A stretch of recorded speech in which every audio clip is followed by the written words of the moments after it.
Tensions escalated quickly. Suge, furious over Snoop's defiance, even went as far as threatening to kill him. Were you ever afraid of being on death row sometimes? Never. I was afraid when I wasn't on death row. Right. One particular fake blood I don't like, which is Suge Knight, which y'all know he ain't no real one, no way. You know, that's the only one I got a problem with. The rest of them I'm cool with, you know what I'm saying? It's just, you know, some personal shit when I talk about him. The songs I made with Pac was while he was here, you know. You know, what he did it well, you know what I'm saying? I don't want to disrespect that or, you know, even touch those archives, because that's what he did it well. He was who he was, and he did it well.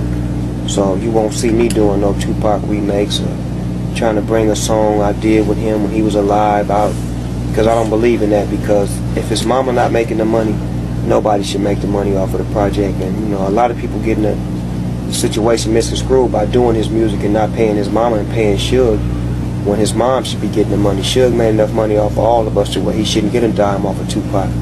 You know, he was robbing him already, robbing us, you know, so it should go to moms. And if it's not going to moms, it serves a bad purpose. He spent the last 3 weeks of his life on a one-note crusade. Suge, I want to see an accounting of my money. And that's basically where Tupac was at the time that he died. What makes you say that Snoop not a real Crip? Well, I'm going to say it like this. I'm not a Crip, so I really don't get into other people's politics. That's not mine. But I personally never seen Snoop pretty much act like a real Crip.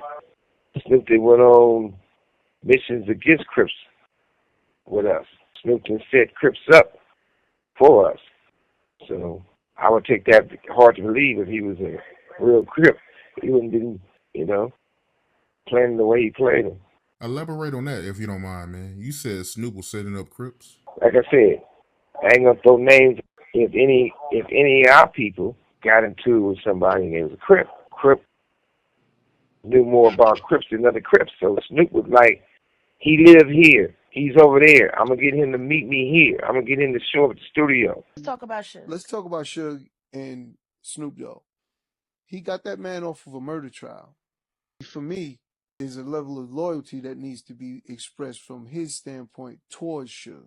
$6 million on that case to make sure he didn't get life in prison. When he took Snoop on, you know, and was willing to, let me rephrase that. When he signed Snoop and took Suge on, you know, that got dangerous for all of us. It was a crazy time. Got the Hookup Comedy Jam in LA. Shit got real. Ain't paying attention, so the soldiers didn't went on stage. Now I'm back here talking to these death row niggas by myself. You owe Suge apology. I'm like, fuck Suge, nigga. They try to take off on him. Whoop, he missed. I get out of there. I'm up on the side stage and Snoop just comes flying by.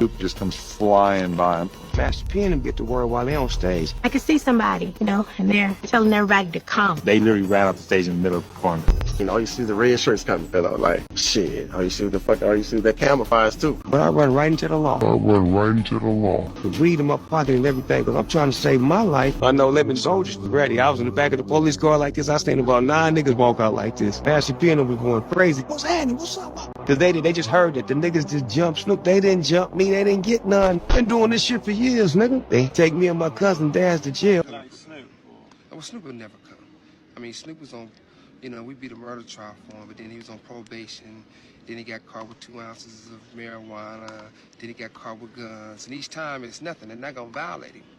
Because for the street guys know what I'm talking about. There's no puzzle. I mean, if you get a guy that constantly getting in trouble and never going to come to prison, that's because he's an informant. He's a rat, a snitch. Well, Snoop would never come. But here's the police report.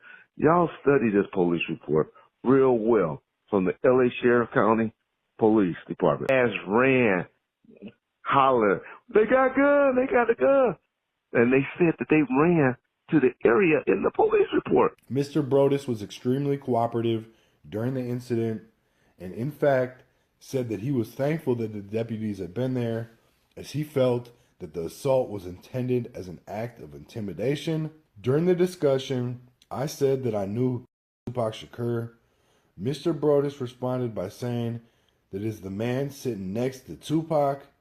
I asked if he meant Suge Knight. He replied affirmatively. That's because he's an informant. He's a rat, a snitch. Just spoke with Suge Knight recently who said he used to be a superstar and now he's just a no-limit soldier. What do you say to that? Nothing. He used to be a CEO, now he's just an inmate. On September 26, 1999, Dr. Dre and Snoop Dogg had their reunion concert in Hawaii. And to Reggie Wright, he got word of the concert before it happened and informed Suge.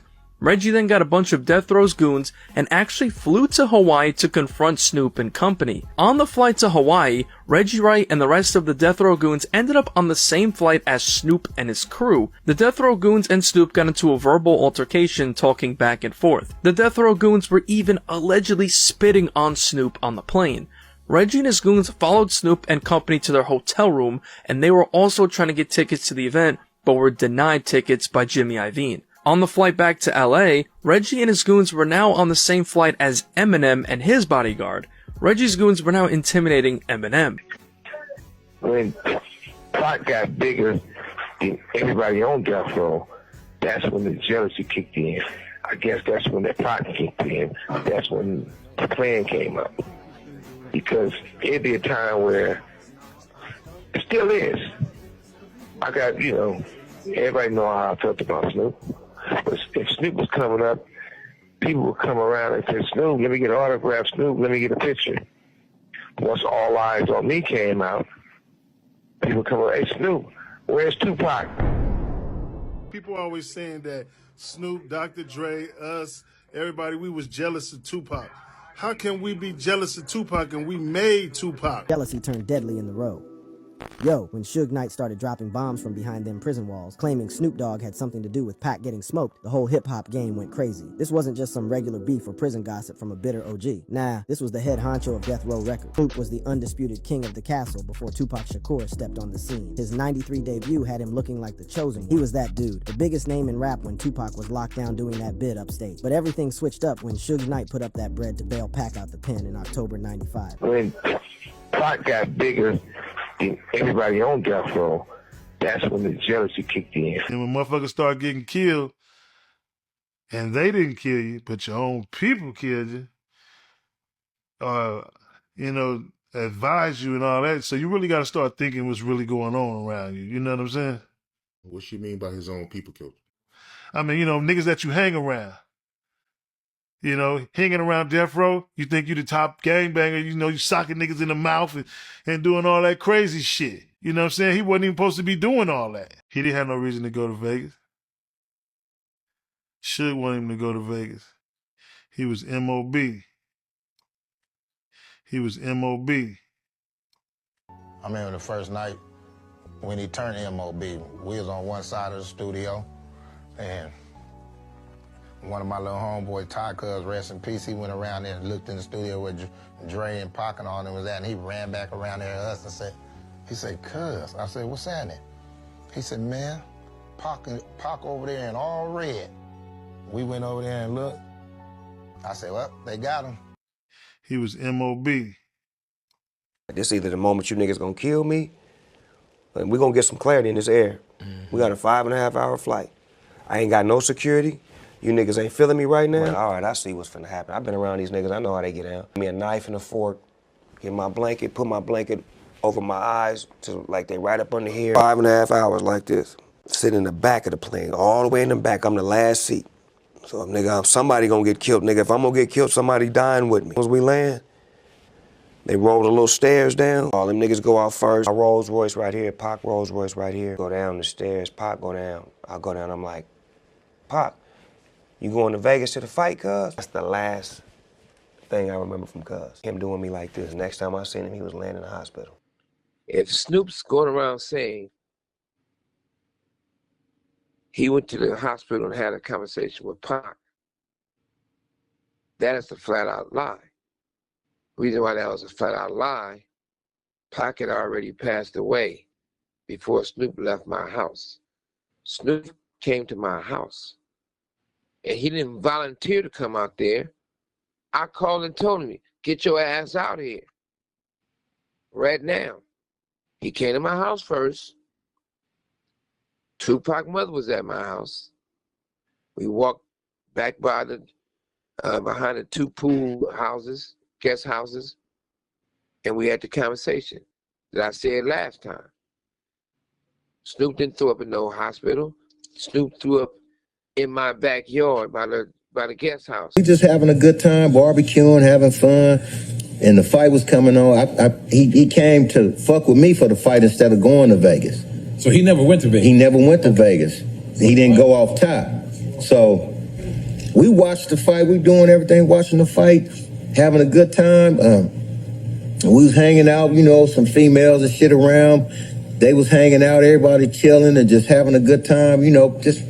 And then he got a, you know, just like a gang of homies, gang of homegirls, and then it's like, then he had this the next tail back then. Remember the motherfucker? Yeah. I don't know what kind of next tail he had, but he had the motherfucker could go that whatever it was hitting him all the way from what was going on from Vegas. So they was like, we could hear the shit, and then he started getting calls and shit, and they was telling him that Tupac got shot. Reggie Wright Jr. refused to send the security guys, refused to show up. That wasn't a coincidence. It was a murder for hire hit. We was blocked in. It was more than one shooter. Only person know the truth, the real truth, is me and Tupac. He's not there to tell it. Only person knows is myself. But Reggie Wright Jr. tried to change the whole story of the narrative of what actually happened, and he was not there. During that situation, Snoop, who everyone knew at the time, wanted Tupac dead.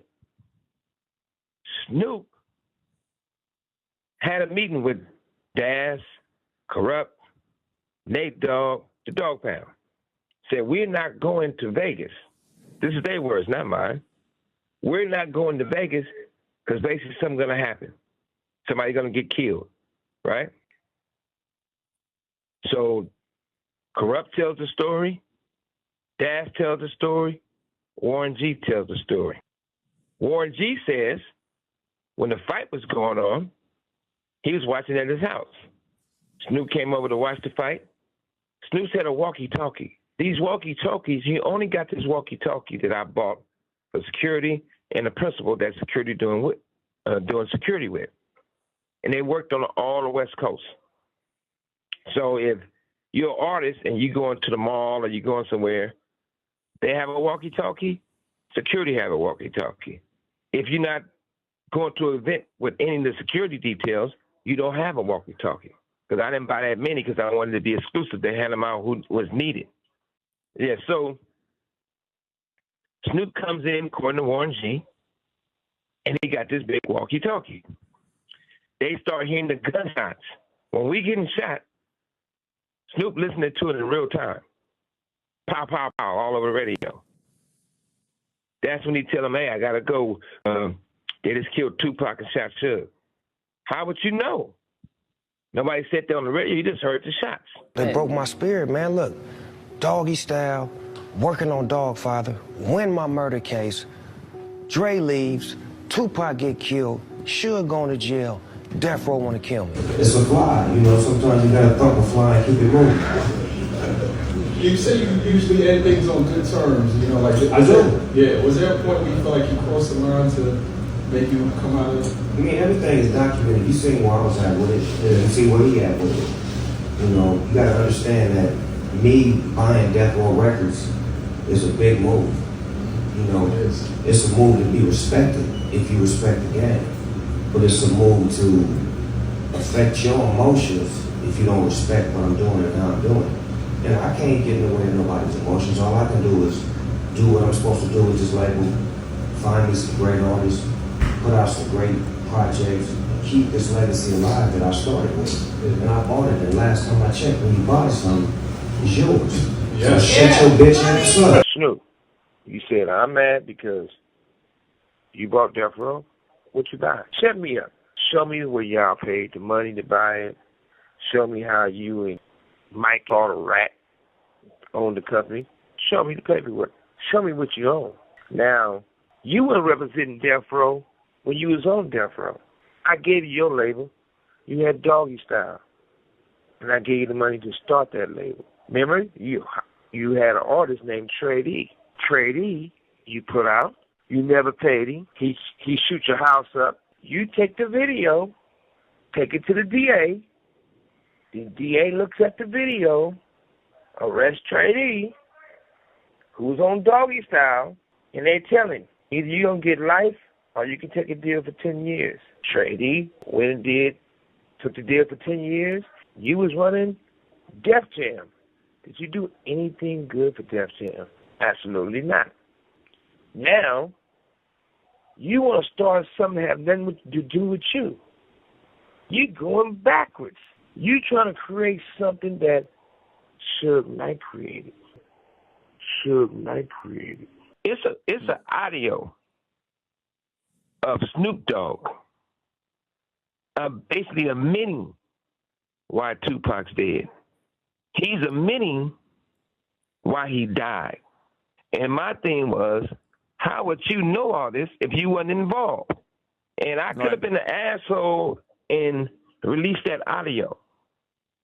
Releasing that audio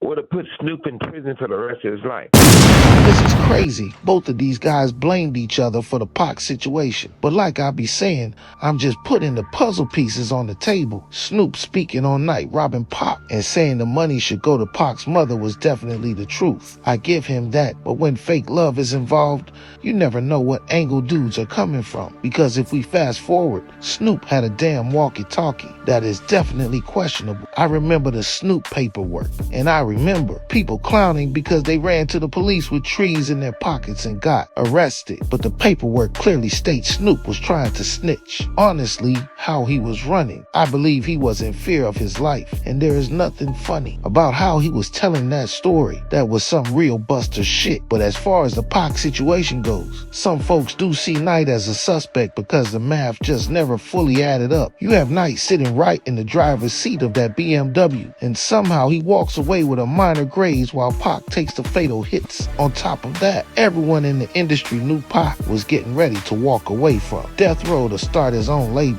When hundreds of millions of dollars are on the line, people start doing desperate things. And Knight's track record for handling business with muscle speaks for itself. But Snoop is not completely off the hook in the court of public opinion either. People forget the heavy tension between Pac and Snoop right before Vegas, when Snoop went on the radio and said he was cool with Biggie and Puff. Pac took that as a straight up betrayal. So when Pac passed and Snoop suddenly started surviving the fallout by any means necessary, whether that meant running scared, cooperating, or walking around with walkie-talkies, it made a lot of folks wonder how much of that persona was just for the cameras. At the end of the day, both of these Jews have spent the last 30 years pointing fingers at each other to keep the spotlight off themselves. Knight is locked up calling Snoop an informant, and Snoop is in the media calling Knight a snake and a killer. It is a wild state of affairs when the two biggest names to survive that era are still playing blame game. Politics instead of letting Pac rest in peace. They want the public to choose a side. But when you actually put all these puzzle pieces on the table, it looks like nobody's hands are completely clean.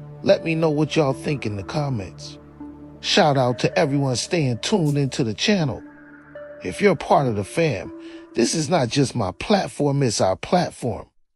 So make sure you subscribe and join the fam. Catch y'all on the next one. Peace.